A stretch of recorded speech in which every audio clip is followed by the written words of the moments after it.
السلام علیکم ورحمۃ اللہ وبرکاتہ۔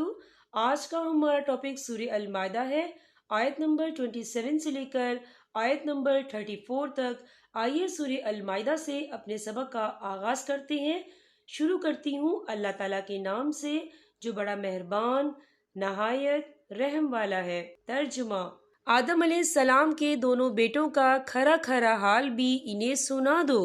ان دونوں نے ایک نذرانہ پیش کیا، ان میں سے ایک کی نظر تو قبول ہو گئی اور دوسرے کی مقبول نہ ہوئی، تو وہ کہنے لگا کہ میں تجھے مار ہی ڈالوں گا۔ اس نے کہا، اللہ تعالیٰ تقوی والوں کا ہی عمل قبول کرتا ہے۔ گو تو میرے قتل کے لیے دست درازی کرے، لیکن میں تیرے قتل کی طرف ہرگز اپنے ہاتھ نہ بڑھاؤں گا۔ میں تو اللہ تعالیٰ پروردگار عالم سے خوف کھاتا ہوں۔ میں تو چاہتا ہوں کہ تو میرا گناہ اور اپنے گناہ سر پر رکھ لے اور دوزخیوں میں شامل ہو جائے۔ ظالموں کا یہی بدلہ ہے۔ پس اسے اس کے نفس نے اپنے بھائی کے قتل پر آمادہ کر دیا، اس نے اسے قتل کر ڈالا، جس سے نقصان پانے والوں میں سے ہو گیا۔ پھر اللہ تعالیٰ نے ایک کوے کو بھیجا جو زمین کھود رہا تھا تاکہ اسے دکھائے کہ وہ کس طرح اپنے بھائی کی نعش کو چھپا دے۔ وہ کہنے لگا، ہائے افسوس، کیا میں ایسا کرنے سے بھی گیا گزرا ہو گیا کہ اس کوے کی طرح اپنے بھائی کی لاش کو دفنا دیتا؟ پھر تو بڑا ہی پشیمان اور شرمندہ ہو گیا۔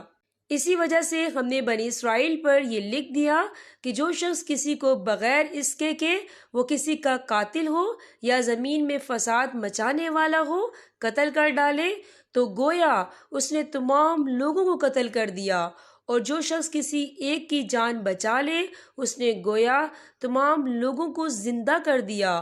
اور ان کے پاس ہمارے بہت سے رسول ظاہر دلیلیں لے کر آئے، لیکن پھر اس کے بعد بھی ان میں کے اکثر لوگ زمین میں ظلم و زیادتی اور زبردستی کرنے والے ہی رہے۔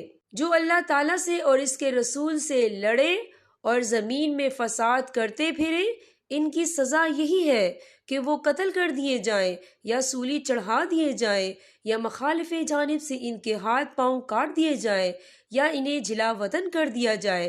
یہ تو ہوئی ان کی دنیاوی ذلت اور خواری، اور آخرت میں ان کے لیے بڑا بھاری عذاب ہے۔ ہاں، جو لوگ اس سے پہلے توبہ کر لیں کہ تم ان پر قابو پا لو، تو یقین مانو کہ اللہ تعالیٰ بہت بڑی بخشش اور رحم و کرم والا ہے۔ یہاں پر ہمارے سبق کا اختتام ہوتا ہے۔ اللہ پاک ہم سب کو قرآن پاک پڑھنے، سمجھنے اور اس پر عمل کرنے کی توفیق عطا فرمائے۔ اب میں آپ سے اجازت چاہوں گی۔ السلام علیکم ورحمۃ اللہ وبرکاتہ۔